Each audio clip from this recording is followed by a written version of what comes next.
আল্লাহ রসুলের আদর্শের মধ্যে সবচেয়ে একটা শ্রেষ্ঠ আদর্শ ছিল এমন যে তিনি যদি কোনো প্রতিশ্রুতি দিতেন, এটা হচ্ছে ইমানের একটা অঙ্গ। ইমানদার ব্যক্তিদের একটা চরিত্রের একটা মূল বিষয় যে কখনো ইমানদার ব্যক্তি যদি কাউকে কোনো প্রতিশ্রুতি দেয় তাহলে সেটার কোনো বরখেলাপ করবে না। তো হাদিসটি আব্দুল্লাহ ইবনে আবি হামসা রাদিয়াল্লাহু তাআলা আনহু থেকে বর্ণিত, আবু দাউদের 4996 নম্বর হাদিস। একবার রাসূল সাল্লাল্লাহু আলাইহি ওয়াসাল্লাম বর্ণনাকারী সাহাবী বলছেন যে একবার রাসূল সাল্লাল্লাহু আলাইহি ওয়াসাল্লাম আমার কাছ থেকে একটা জিনিস ক্রয় করলেন। কথা ভালো করে বুঝবেন, আল্লাহ রাসূল, ওই বর্ণনাকারী সাহাবী উনি বলছেন যে আল্লাহর নবী আমার কাছ থেকে একটি জিনিস ক্রয় করলেন। তো তার যে দামে সেই জিনিসটি ক্রয় করা হয়েছিল, তো আল্লাহ রাসূল পুরো টাকা পেমেন্ট দিতে পারলেন না, কিছু টাকা বাকি থেকে গেল। একটা বস্তু কেনার পরে দেখা যাচ্ছে যে একটা নির্দিষ্ট দাম হয়েছে, তো অর্ধেক টাকা বিশ্বনবীর কাছে আছে, অর্ধেকটা টাকা নাই। এমন অবস্থায় রাসূলুল্লাহ সাল্লাল্লাহু আলাইহি ওয়াসাল্লাম প্রতিশ্রুতি দিলেন যে বাকি টাকা তিনি যেদিন ক্রয় করছেন তখন থেকে নিয়ে 3 দিনের পর, 3 দিনের দিন বাকি টাকা তিনি পরিশোধ করে দেবেন। তো সে ছেড়ে দিল। তো বর্ণনাকারী সাহাবী বলছে যে আমি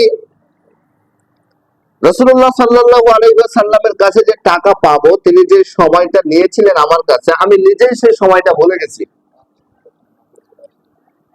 আমি বিষয়টি বলতেছিলাম যে মুহাম্মদ সাল্লাল্লাহু আলাইহি ওয়াসাল্লাম যদি কাউকে কোনো প্রতিশ্রুতি দিতেন তাহলে কেমন ভাবে পালন করতেন, এরই ধারাবাহিকতায় আপনাকে একটি হাদিস শোনাচ্ছি। যে আল্লাহ রাসূল একটা জিনিস ক্রয় করলেন, পুরো টাকা দিতে পারলেন না, 3 দিন সময় চাইলেন। তো যার কাছে ক্রয় করেছে ওই ব্যক্তি বলছে যে আমি নির্দিষ্ট সময়, যে সময় মুহাম্মদ সাল্লাল্লাহু আলাইহি ওয়াসাল্লাম আমাকে টাকাটা দিতে চাইছিলেন, আমি সেই সময়ে সে জায়গাতে যেতে আমি নিজেই অবহেলা করেছি বা আমি ভুলে গেছি, আমি নির্দিষ্ট সময়ে যেতে পারি নাই। এইভাবে আমার 2 দিন পার হয়ে গেছে। কয়দিন পার হয়েছে? 2 দিন পার হয়ে গেছে। তো 2 দিন পরে হঠাৎ করে যখন তার খেয়ালে আসলো যে মুহাম্মদ সাল্লাল্লাহু আলাইহি ওয়াসাল্লাম তার কাছে একটা জিনিস ক্রয় করেছে এবং অমুক দিন টাকা দিতে চাইছিল, তো 2 দিন পার হয়ে গেল, সে সেখানে উপস্থিত হয় নাই। তো বর্ণনাকারী সাহাবী বলছে যে আমি ওখানে উপস্থিত হয়ে দেখি যে মুহাম্মদ সাল্লাল্লাহু আলাইহি সাল্লাম আমার আগে থেকে সেখানে গিয়ে দাঁড়িয়ে আছেন। সুবহানাল্লাহ।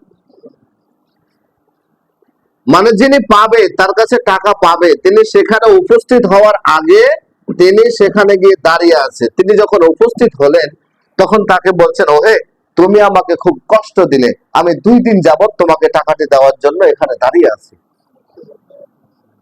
আপনি দেখেন, আমি আপনাকে বলতে চাচ্ছিলাম যে একজন ঈমানদার কখনো কাউকে যদি কোনো প্রতিশ্রুতি দেয় তাহলে তার সাথে আন্ডারস্ট্যান্ডিং না হওয়া পর্যন্ত, তার সাথে বোঝাপড়া না হওয়া পর্যন্ত, হ্যাঁ আপনি নির্দিষ্ট সময় নাও দিতে পারলে তার সাথে দেখা করতে হবে, কথা বলতে হবে, তাকে বুঝিয়ে বলতে হবে যে দেখেন আমি আপনাকে অর্থটা অমুক সময় দিতে চাইছিলাম, আমি এটা ম্যানেজ করতে পারি নাই, তো আর কিছুটা দিন আমাকে সময়টা দেওয়া হোক।